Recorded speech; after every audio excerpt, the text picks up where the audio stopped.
Welcome back to my channel. तो आज हम पढ़ेंगे द सेल।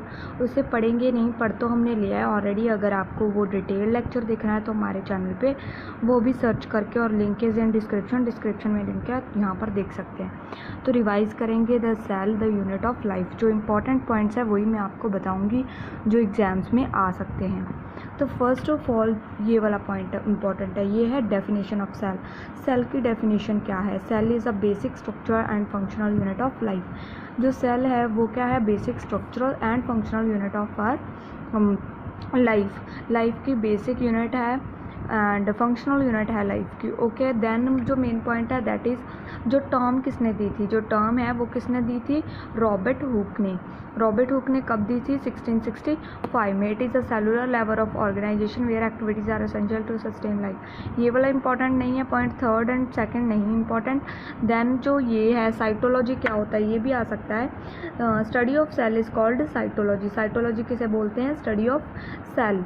ये जो 3 पॉइंट है these are very important. Cytology, term किसने दी थी, and also the definition of the cell.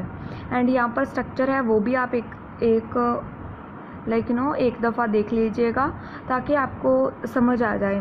तो फर्स्ट ऑफ ऑल आपने ऐसे ये एनिमल सेल है, प्लाज्मा मेम्ब्रेन बनानी है और उसे मेंशन करना है प्लाज्मा मेम्ब्रेन। एंड देन जो सभी ऑर्गेनेलीज हैं एक 1 बाय 1 बनानी है एंड देन आपको उनका नाम भी मेंशन करना है। ओके, एंड ये प्रैक्टिस से ही होगा, आप प्रैक्टिस कर लीजिए। जितनी ज़्यादा प्रैक्टिस होगी उतना ज़्यादा आप अच्छे से ये वाला काम है जो कर पाएंगे।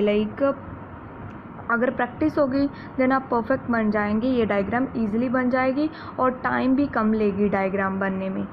तो प्रैक्टिस कीजिए इसकी जितनी हो सके उतनी। अगर आप फ्री हैं तो डेफिनेटली आप 2 से 3 बार इसे बना के, ऐसे नहीं आपको बहुत अच्छे से बनाना है, तो समझ आना चाहिए उतना का आप ड्रॉ कर लीजिए।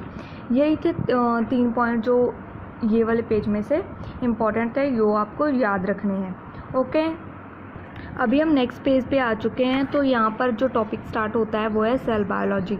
जो सेल बायोलॉजी के जो आप ये पॉइंट्स हैं वो पढ़ सकते हैं। देन मैं आज आपको इम्पॉर्टेंट बता रही हूँ, रिवीजन चल रही है तो हम वही आज पढ़ेंगे।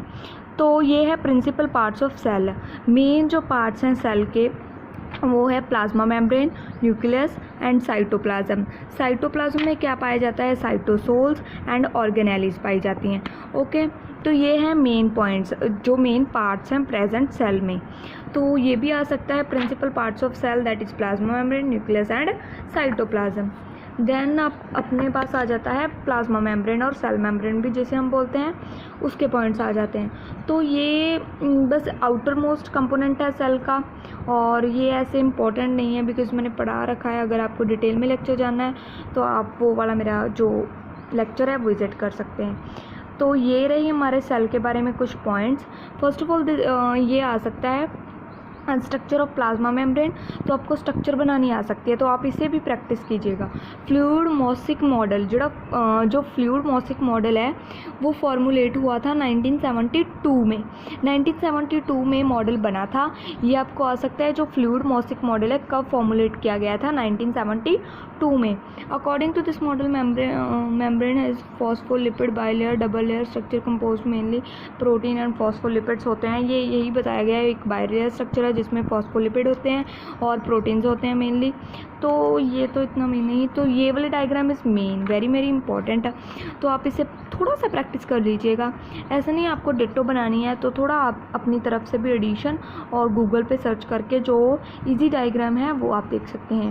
एंड देन ये वाले पॉइंट्स आ जाते हैं that is not such important points. यहाँ पर आ जाता है the word mosaic refer to many different proteins अबेंडेड ऑन और within the phospholipid bilayer. Third important is थोड़ा सा इम्पॉर्टेंट है third point, that is mosaic. Mosaic word का मीनिंग क्या है?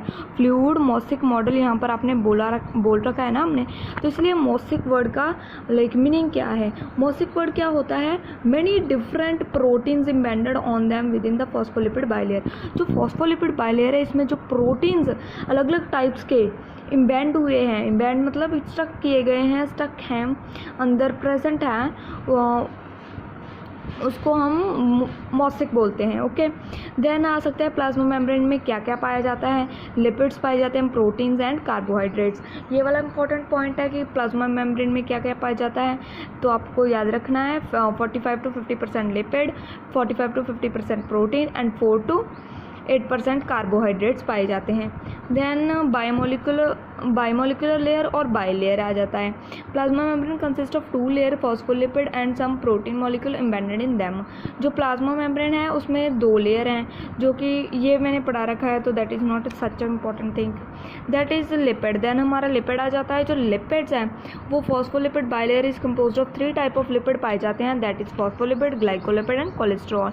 इसको भी मैंने अच्छे से पढ़ा रखा है एंड हम ऊपर से आज तो रिवीजन कर रहे हैं, बहुत फास्ट रिवीजन चल रही है एंड वही बता रही हूँ जो पेपर में लाइक एग्ज़ाम में ज़्यादातर आ सकता है, जिसके चांसेस हैं आने के। वैसे तो आपको सारे ही पढ़ना है बिकॉज तभी MCQs कर पाओगे if you have to study in a deep way. अगर आपने डीप स्टडी की होगी तो तभी आप ये सारा जो है अटैम्प्ट कर पाओगे एग्ज़ाम। बट आज रिवीजन है तो मैं ऐसे रिवीजन के लिए पढ़ा रही हूँ। ओके, वैसे आपको सारा ही पढ़ना है। देन हमें फॉस्फोलिपिड डिटेल में बताए गए हैं क्या होता है।